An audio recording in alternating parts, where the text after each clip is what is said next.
கன்னியாகுமரி மாவட்டத்தில் புகழ்பெற்ற கோவிலில் ஒன்று தான் மண்டைக்காடு பகவதி அம்மன் கோயில்.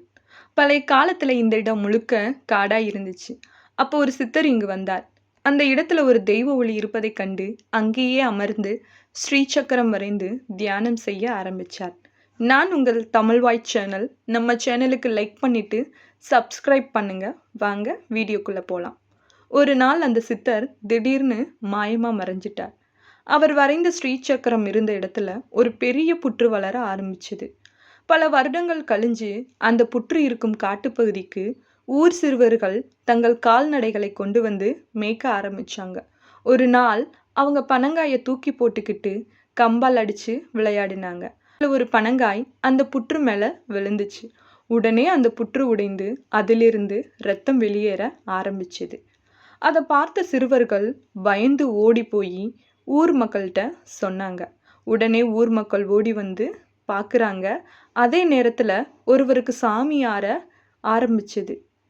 இந்த புற்றுல அம்மா பத்ரகாளி தான் இருக்கிறாங்க. பூஜை செய்து வழிபட்டால் எல்லோருக்கும் நன்மை கிடைக்கும். புற்றில் சந்தனம் பூசினால் இரத்தம் வருவது நிற்கும் என்று சொன்னார். இதை கேட்டதும் ஊர் மக்கள் சந்தனம் அரைத்து பூசினாங்க. உடனே இரத்தம் வருவது நின்றுச்சு. அதுக்கப்புறம் இன்னொரு வரலாறும் சொல்கிறாங்க. சிவபெருமானின் கட்டளைப்படி அன்னை பார்வதி பத்ரகாளியாக அவதரித்து பூலோகம் முழுக்க சஞ்சரித்து கொண்டிருந்தாராம்.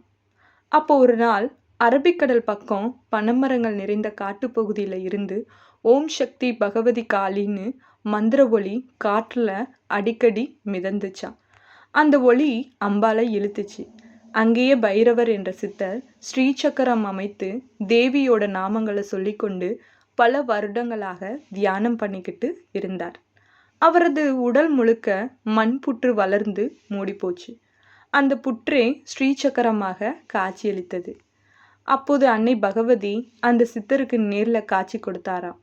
சித்தர் ஆனந்தமடைந்து, தாயே, நான் பூஜித்த ஸ்ரீசக்கரத்திலேயே நீ அமர்ந்து எல்லோருக்கும் அருள் புரிய வேண்டும் என்று வரம் கேட்டாராம். அம்பாலும் சம்மதிச்சு அந்த ஸ்ரீசக்கரத்திலேயே ஐக்கியமாக அமர்ந்து விட்டார். அதிலிருந்து மணல் புற்று பெரிதாக வளர்ந்தது. ஒரு நாள் அந்த புற்றிலிருந்து இரத்தம் வெளியேற ஆரம்பிச்சது. பிரசன்னம் பார்த்தபோது அங்கேயே பத்ரகாளி தாயே பகவதியாக வீட்டிருப்பது தெரிய வந்தது. அதுக்கப்புறம் அங்கே அம்மனுக்கு ஆலயம் கட்டப்பட்டது. இப்போ மண்டைக்காடு பகவதி அம்மன் கோயில் வடக்கு நோக்கி கொடிமரத்தோடு இருக்குது. அம்மன் இன்னும் புற்று ரூபத்திலேயே இருக்கிறார். புற்றின் மேலே தலைப்பகுதியில் அம்மா உருவம் காட்சியளிக்கிறது.